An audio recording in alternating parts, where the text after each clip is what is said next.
I gotta keep flowing. I'm only gonna be here for so long. So I gotta beat my body and put it on subjection. I believe this is God training me. That if I tell you to give a word, if I tell you to get up and go talk to somebody, I'll tell you why I believe it was God. If I tell you to give a word, if I tell you to get up and go talk to somebody, I gotta know that you will lay down everything that you're dealing with and crying about. If you pick up a vomit spirit, you better bring a bucket on the platform, the bucket on the stage. God is good. He's worthy to be praised. Wait, let me get the piece of corn that I had last night out of my teeth for 1 second. I brushed my teeth, but the stuff is coming up. Also, and also better come up with it some water. But because out of the abundance of my heart, the mouth speaks, and with joy I draw water out of the well of salvation. But oh God, I don't speak to my mouth in all ways. Vomit, you won't stop me. My spewing, you won't stop me. Spitting, you won't stop me. I'm confused and influenced and on fire by the power of the Holy Spirit. Nothing shall separate me. Oh God, there is no weapon that can be formed. And I mean a form of vomit, the castration, Daniel, right? Castration, they were castrated, right? You can chop my foot off if you want. When they do that, the Ehud, right? One of the kings of the Bible, they chopped the thumbs off, the thumbs. So he could not walk and he could not operate. You take my thumbs if you want to. I'm still gonna get up. God said if they take your thumbs off, Jamie, you better carry them out in a bucket. I hear right now, God. I hear right now, because they gave Jesus 3 cups or 2 cups in a bucket. He had a dipping cup, but the last supper, he had a cup of suffering in the Garden of Gethsemane. This is all why he knew he was going to die. And then at the cross, they tried to give him a bucket of vinegar. What you get a bucket of vinegar? What good is vinegar going to do for me? I started putting apple cider vinegar in my water. Again, I started putting it in my water again because I like the way it tastes. Also, it burns fat. Whether you realize or not, apple cider vinegar burns fat from the inside off of you. It burns fat off the organs. So maybe that's why they said they love the way my ligaments and organs look, but I had tumors running and going crazy all around them. So here's the thing. Here's the thing that goes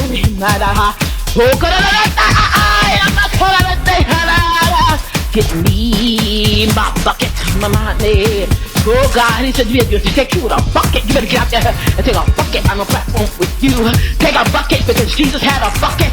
He did not have his own bucket, but they offered him a bucket of vinegar. Why you gonna give me a bucket? He had a dipping cup of dipping sauce that probably tasted good. A cup of suffering that probably did not taste so good. But a bucket of vinegar, you want to give me a bucket of something that tastes nasty?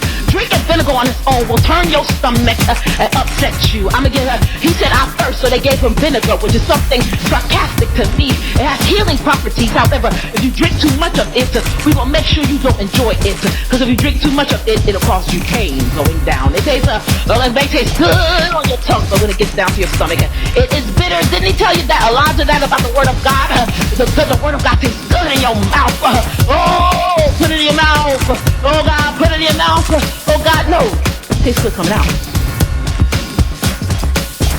It's good on your tongue. You're going down, it's bitter.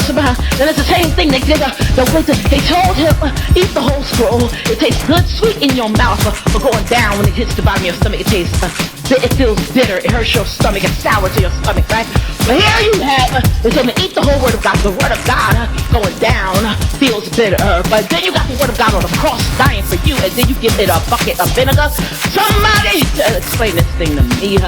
And he's supposed to be the one that's setting captives free. He's supposed to be opening blind eyes, and supposed to be him that's supposed to be the vinegar of life. He's the water, but also the vinegar of it. Because Elijah took him, and he tasted like sweetness, but felt like vinegar when it got down to the end of his stomach. Oh God, Jesus supposed to be vinegar, right? He's supposed to be the Word of God, supposed to be vinegar with you. But here's the thing: when the Word of God, or the cross, you gave him a bucket of vinegar. Will get me my bucket too, and I mean, get me a bucket. My God, get me my bucket, and I mean now. I ordered it. They give me a bucket, you give me a pail, bring something, a bucket of chicken. I don't care, pick a bucket and throw it at me. Do something, give me a bucket of something. I don't care what's in it. I will take it out, dump it out. So I put whatever is inside of me, raging. God had me. Oh God, I was throwing up before I got in the pool. And then as soon as Sandra's class ended, nobody knew it. I was inside the shower, showering, and ejecting. But there was a reason why I had to get in the water.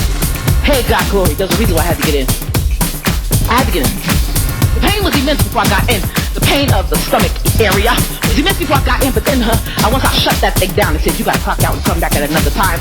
Because when I got in, I found a lady in there. First of all, she was there with her friend, and both of them had on swimsuits, but I didn't really see from where I was coming from because I'd already taken the bands class, and bands class is serious, right? And so I come from bands with Sharma, and Sharma's like, Jim, you just got back. You already on the strongest band that we got. That's right. If I'm gonna come in hot, drop it like it's hot, and I'm gonna bang my way out of here. I'm not coming to bands and gonna pick up some yellow bands. No, give me the hardest one. So I did my workout.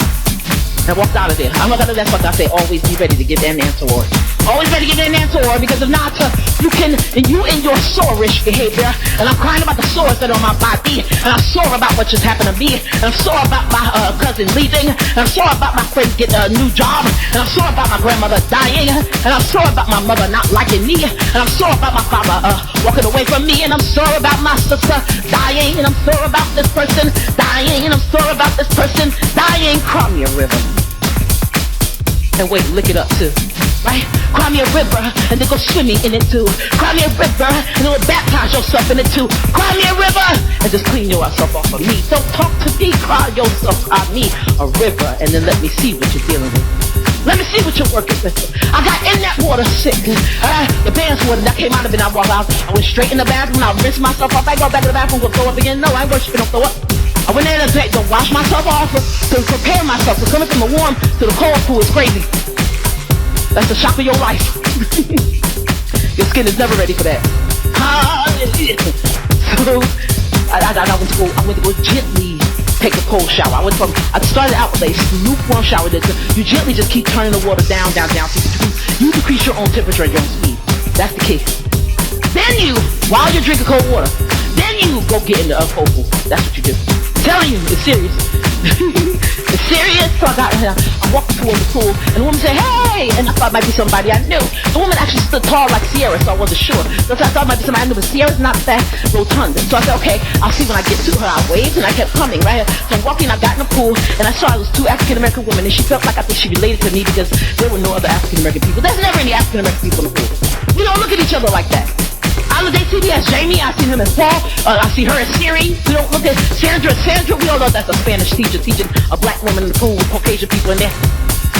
We don't look at her like that. We don't know, but they related to me, so I had to relate. I had to come down on the God said come down on their level. It's not that they were down on the level beneath them, but come to their level. They're not where you guys are. You guys are high in family. You've been a family, and then you lost members of your family. Craig passed away, and Ken couldn't take it, so Ken moved to California to live with his sister.